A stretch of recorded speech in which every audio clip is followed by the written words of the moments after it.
Hello and welcome to Business Lunch. I'm Nisha Podar and with me today is my co-anchor Sonia Shenoy. So good market today and yesterday, Nifty 50 which broke above the 18,000 level, which was very keenly watched out for a long time.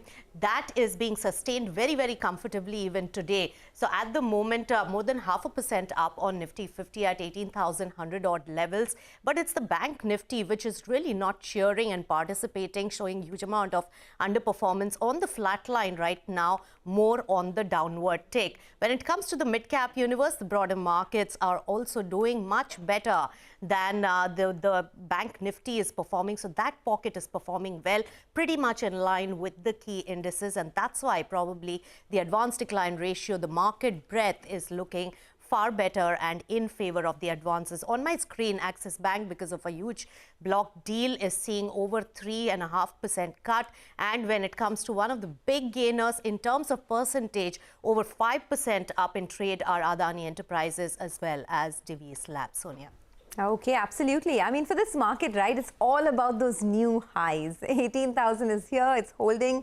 The only problem is that it's given up a little bit of its gains. I think it's banks that are dragging today. So the Bank Nifty is in the red. But give and take everything, it's been a fabulous market so far. We are just about 2% away from our all-time highs. Just testing the patience of the bulls a little bit. FII buying has been solid in the last 3 days. There's been in excess of 8,000 crores of buying.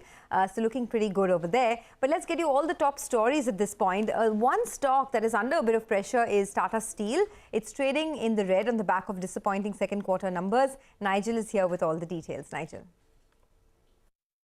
Well, that's right. Tata Steel's numbers were a miss. The consolidated EBITDA didn't miss estimates as well as the margins. For Tata Steel, we look at the geographic breakup. And for the India business, well, the number came in, the EBITDA per ton came in at sub 9,000 rupees per ton, which was a miss in comparison to the 11,000 rupees odd that we were working with. European business more or less in line at around $115 per ton. Two big reasons for the miss. One was that steel prices were weaker.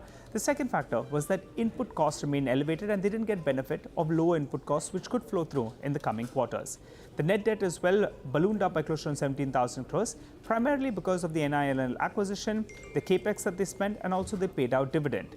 Now, I spoke to the management on the call, and in fact, they gave us two big takeaways. One is coking coal costs will be lower by around $90 to around $100 per ton for the India and Europe business, which will be some bit of relief.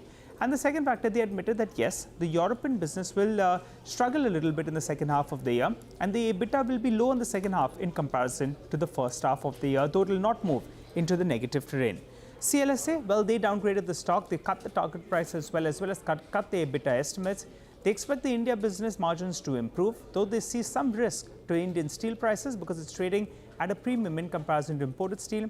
While on the European business, they say that there could be meaningful downside to that business. All right. Thanks so much, Nigel, for giving us a quick perspective and also the entire research on Tata Steel's numbers. It is also a muted affair for Tata Steel because of the stalwart, also known as the steel man of India, J.J. Irani, also sadly passing away. So Jamshedpur must be gloomy today. Let's now focus on some of the other earnings then. And Larsen & Toubro is the first stock on our radar from the construction space because the company posted a good set of Q2 numbers with a robust order inflow. In fact, our colleague Vivek Iyer has been poring over those numbers and giving us all the details and the analysis. Tell us, Vivek. Well, that's right. So L&T, very good quarter. Company, in fact, has indicated that they've managed to meet the higher end of the targeted inflow band of 12 to 15%. The only sore spot, as far as the numbers were concerned, was the core EPC margin, which the company attributed to a weaker product mix, a project mix, also on the back of very volatile commodity prices. A couple of key highlights from our conversation with them. First is, as far as an update on the road projects is concerned, the company would be selling the entire road projects business in this particular quarter. They expect to complete the sale by end of FY23. When it comes to the Hyderabad Metro, analysts were expecting that too would happen soon. However, the management has indicated that the first priority there would be to reduce the debt as far as the Hyderabad Metro is concerned, improve the operational metrics, and they probably pushed it out a couple of years. When you're talking about the ROE guidance, very importantly, the management has indicated that they are looking to increase ROE by 1 to to 1.5% on an annual basis in the next couple of years, and that is something that a lot of analysts will take a lot of heart from. When it comes to brokerages are largely positive on the number. CLSA says that margins are likely to improve from fourth quarter FY23 from lower commodity prices. HSBC says that the divestment of ROE dilutive businesses is something that augurs quite well for the company going forward. Okay, thanks a lot for that. That is on L&T, right? And the move over there. But staying with earnings,